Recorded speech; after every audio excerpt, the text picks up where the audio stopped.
নবী সাল্লাল্লাহু আলাইহি ওয়াসাল্লাম বলেছেন, খায়রুকুম লিআহলি ওয়া আনা খায়রুকুম লিআহলি। তোমাদের মধ্যে সবচেয়ে ভালো মানুষ সে যে ব্যক্তি তার ওয়াইফের কাছে, তার স্ত্রীর কাছে, তার পরিবারের কাছে ভালো। যার বউ বলে যে না, আমার সাহেব লোকটা আসলেই ভালো মানুষ, সেই লোকটা আসলেই ভালো। বুঝতে পেরেছেন?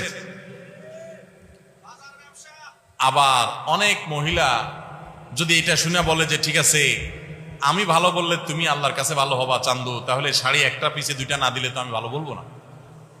এই বলা না, তার আচরণের উপরে সন্তুষ্ট থাকা না থাকা, মন থেকে সাক্ষ্য দেওয়া না নেওয়া, এটার উপর নির্ভর করে।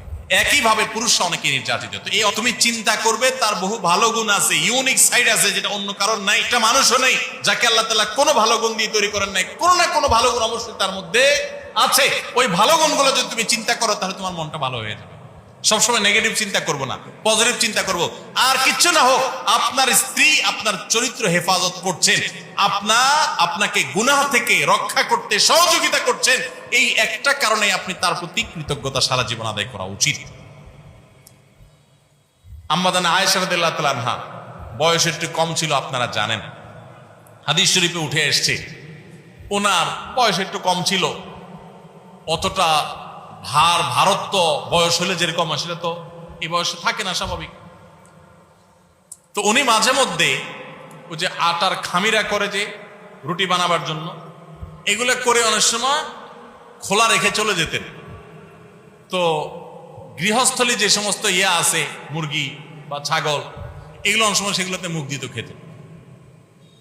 এটা তো সাংসারিক জীবনে, দাম্পত্য জীবনে বলা যায় যে এক ধরনের ত্রুটি নাকি। কিন্তু নবী রাসূলুল্লাহ সাল্লাল্লাহু আলাইহি ওয়াসাল্লামের কারণে কখনো তার সাথে শক্ত ব্যবহার, দুর্ব্যবহার তো দূর কি বাপ, কখনো রূঢ় আচরণ করেছেন এরকম পাওয়া যায় না। আজকাল যারা স্ত্রীর সাথে খারাপ ব্যবহার করেন বা স্ত্রীরা স্বামীর সাথে খারাপ ব্যবহার করেন, শয়তান তাদেরকে একটা মাসালা সাপ্লাই করে। কি মাসালা সাপ্লাই করে? শয়তান বলে যে একটু শাসন না করলে শিখবে কোত্থেকে সে, এই জন্য তাকে একটু বাপ মা তুলে গালিগালাজ করে আমি শাসন করি। এটা হলো শয়তানের ধোঁকা। কার ধোঁকা? এগুলা করা যাবে না। আল্লাহ আমাদের সবাইকে উত্তম আচরণকারী হওয়ার তৌফিক দান করুন। মা বোনরা স্বামীদের সাথে দুর্ব্যবহার করবেন না, তারা আপনাদের অভিভাবক, আল্লাহ দায়িত্বশীল করেছেন।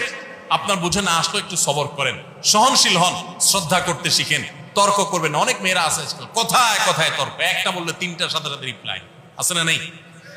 কথা মাটিতে পড়তে দেরি, জবাব দিতে দেরি নাই। অনেক বোন আছেন আমার, ৫ ওয়াক্ত নামাজ পড়েন, মাশাআল্লাহ বোরকাও পড়েন, হাত মোজা পা মোজা মেনটেন করেন, কোরআন তেলাওয়াত করেন, মাশাআল্লাহ কোনো আমলের কমতি নেই, কিন্তু স্বামীটাকে মানুষ মনে করে না। আছে না নাই? এই আল্লাহর বান্দি কখনো আল্লাহর কাছে প্রিয় পাত্রী হতে পারবে?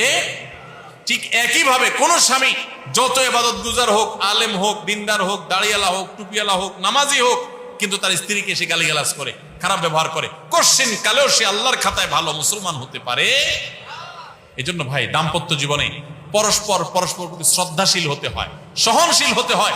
আজকাল পত্রিকার পাতা খুললে দেখবেন ঠুনকো ইস্যুকে কেন্দ্র করে সংসার ভেঙে যাচ্ছে, খান হয়ে যাচ্ছে, সব বেসবর হয়ে যাচ্ছে, অসহনশীল হয়ে যাচ্ছে।